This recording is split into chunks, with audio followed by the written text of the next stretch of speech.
Hello, everyone. Welcome back to yet another episode of Storytime with Mr. Bates. I hope everyone is doing well and that you've been able to spend at least a little time outside in the beautiful weather we've been having. Obviously, today it's rainy and kind of overcast, but yesterday and the day before were beautiful, and I think the rest of the week is looking pretty good as well. Last time I saw the forecast, that is. Today's episode is focusing on our Stone Age ancestors and some things that may surprise you about their lives. Before we get started, I want to remind you that there's actually three eras to the Stone Age. There's the Paleolithic era, which means Old Stone Age, the Mesolithic era, which means Middle Stone Age, and the Neolithic era, which means New Stone Age. Technology advanced with each era, as did the development of human culture.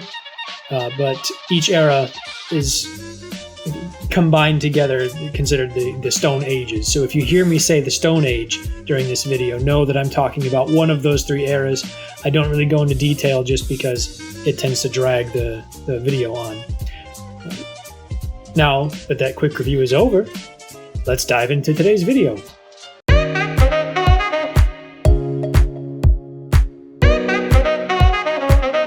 If you've been in my class when I've taught about cuneiform, then you know I make sure to point out that it is the oldest discovered language.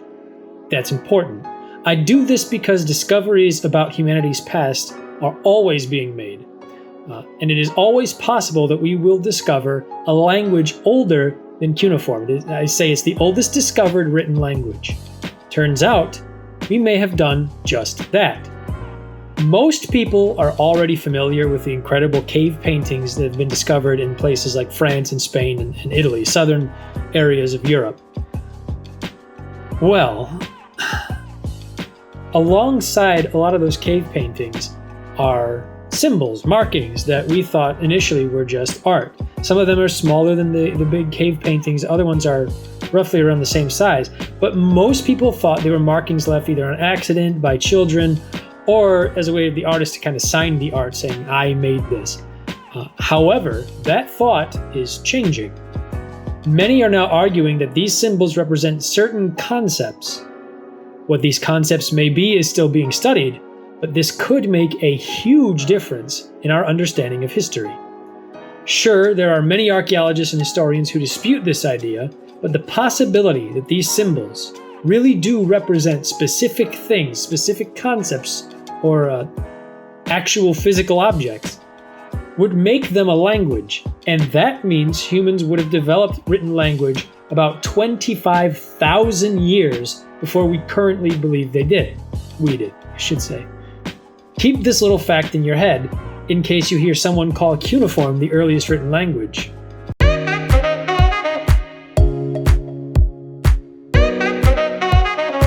This one happened near the end of the Stone Age at a time when people in other parts of the world had already started living in more advanced cities. But I'm still including it because it's my channel and I feel like including it. I think it's pretty cool. Back in 2017, archaeologists uncovered broken pieces of pottery that dated back to 5400 BCE.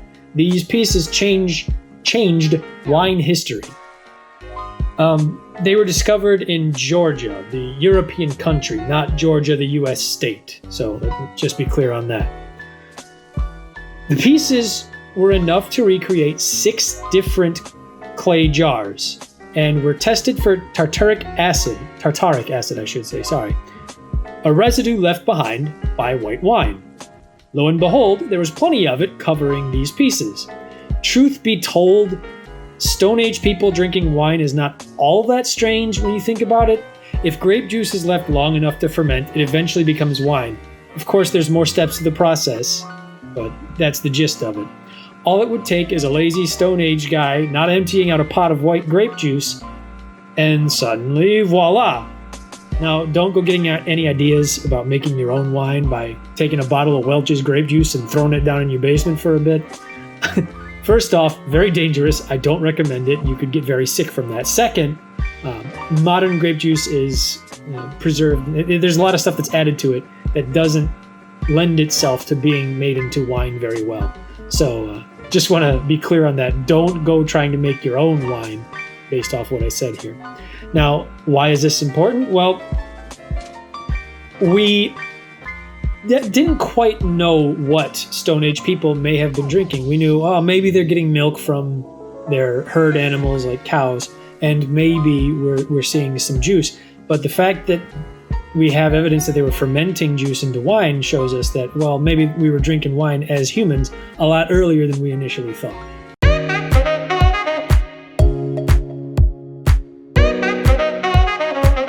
Now, I prefer Android, but that's not what we're here to discuss. Back in 2007, archaeologists discovered a stone on top of Mont Alta in the Alban Hills in Italy.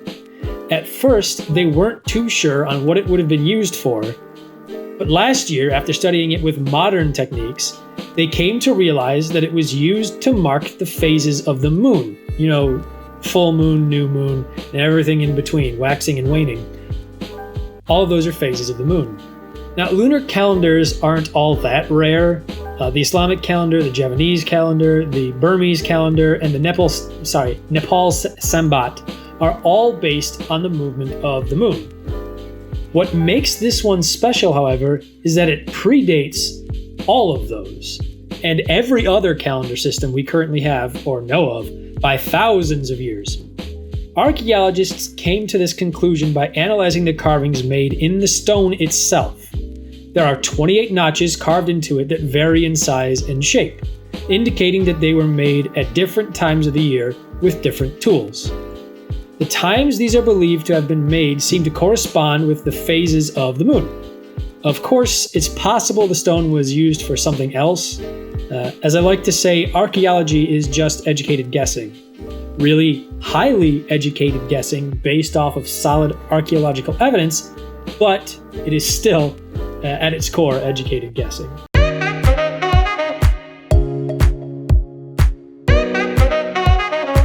I saved this one for last for one sole reason. I really dislike going to the dentist. I get why we do it. I go to the dentist regularly, so don't get any weird ideas. But a clean mouth is necessary for good health. That doesn't mean I have to enjoy it. Anyway, it seems Stone Age people understood the importance of dentistry too. In the mountains of northern Tuscany, archaeologists discovered teeth with obvious dental work done on them. You may be thinking, what kind of dental work? Was there really someone with anesthetic and all that? Well, it's not that complex, but we do see evidence that they were filling cavities. Think about this. There was a Stone Age person performing early forms of dental surgery. Evidence shows that the dentist used a stone tool to scrape out the cavity and any decayed tissue that may have been in there, then filled the hole with bitumen. It's a type of tar. Now, I want you to imagine this. You come to this Stone Age dentist with a toothache, and this dentist proceeds to scrape in your mouth with a rock tool, a stone tool, scrape the cavity out in your tooth, so that's going to hurt because you're already sensitive. And then they pour tar into the hole that they just scraped out. Tar right in your mouth. Doesn't sound very pleasant to me. And that is that. All four of these things are discoveries that were made about Stone Age people that changed our understanding of the way that people during this time period lived. Earlier on, it was believed that they were basically living very simple lives, but it turns out they may have had more at their disposal than we initially thought. Now it's time for the question of the day. If you were living in the Stone Age, would you have gone to the dentist to have your cavities filled with tar, or just ignored the pain? As always, leave your answer in the comments below. I'll see you in the next episode. Please remember to like the video if you enjoyed it, and subscribe for more weird, interesting, or strange history stories every Wednesday. If we can get to 100 subscribers, I think we're at 70 right now. If we can get to 100, I plan to start doing videos on ancient myths as well as these other topics. Have a great rest of your day, you lovely, lovely people. Bye.